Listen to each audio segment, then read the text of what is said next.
Un bébé pour mon mari. Chapitre 2. Troisième partie. Écrit par Ernestine Mbaku.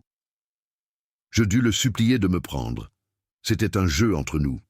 Il ne se fit pas prier. Il se hissa au-dessus de moi, me recouvrit de son corps.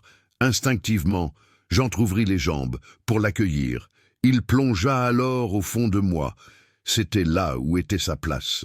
Commença alors la plus vieille danse du monde, celle qui laissait nos sens s'exprimer, nos corps prendre le relais. C'était tout simplement la danse de notre amour. Quelques minutes plus tard, repu, je reposais au creux des bras de mon mari. Mes paupières étaient lourdes. Jules me secoua. « Hey, ne dors pas. Tu m'as fatigué. » Il se mit à rire. « Tu sais être forte avec ta bouche, Rachel. Petit sport de 5 minutes, tu ne tiens pas. Ta tête, lui dis-je, avant de fermer les yeux. Tu ne dors pas. Dis-moi exactement ce que tu avais ce soir pour ne pas venir au restaurant.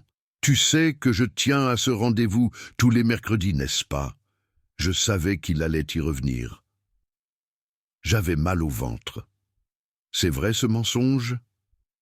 Je me figeais. Il est difficile de cacher quelque chose à un homme qui vous connaît bien.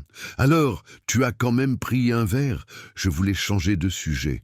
Jules ne fut pas dupe. Cependant, il me répondit « Je devais sortir et il m'est arrivé quelque chose de bizarre. » Mon cœur s'arrêta de battre. « Quoi ?» Une pauvre fille, elle s'est presque écroulée devant moi. Je l'ai aidée à s'asseoir. Elle s'est mise à me raconter une histoire encore plus bizarre. J'ai été obligé de prendre un verre pour ne pas l'offusquer. Mais je sais reconnaître quand une femme me drague. Je suis marié et je n'aime que ma femme. Est-ce que les femmes peuvent comprendre ça? Cette fois-ci, c'est ma respiration qui s'arrêta. Oh Jules, la pauvre devait avoir des problèmes. C'est quoi avec la drague? Toutes les femmes ne sont pas intéressées par toi, les types. Il se mit à me chatouiller. Viens ici. Je vais te punir. Pardon, pardon. Retire tes mots, sinon je ne te laisse pas. J'étais très chatouilleuse, il le savait. Je savais aussi qu'en déclarer forfait. C'est bon, tu es le mec le plus beau de la terre. Il me lâcha enfin et riposta.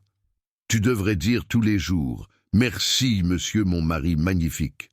Mon œil, ce n'est pas la modestie qui t'étouffe, mon sieur. Quoi? Cette fois-ci, il fit une chose très bête. Je ne m'y attendais pas. Il souleva les fesses et l'approcha de mes narines. Avant que j'aie pu anticiper son geste, il avait lâché un pet. Il plongea dans la salle de bain pour me fuir. « Je vais te tuer, Jules. Tu ne peux pas me faire ça. Je vais dire à ta mère. » Il éclata de rire. Je pensais à Claire. Elle avait échoué la première rencontre. Jules était trop malin. Je devais vite réfléchir à la suite. Le roman entier est disponible sur Amazon, Fnac, YouScribe et Liretama. Abonnez-vous et partagez.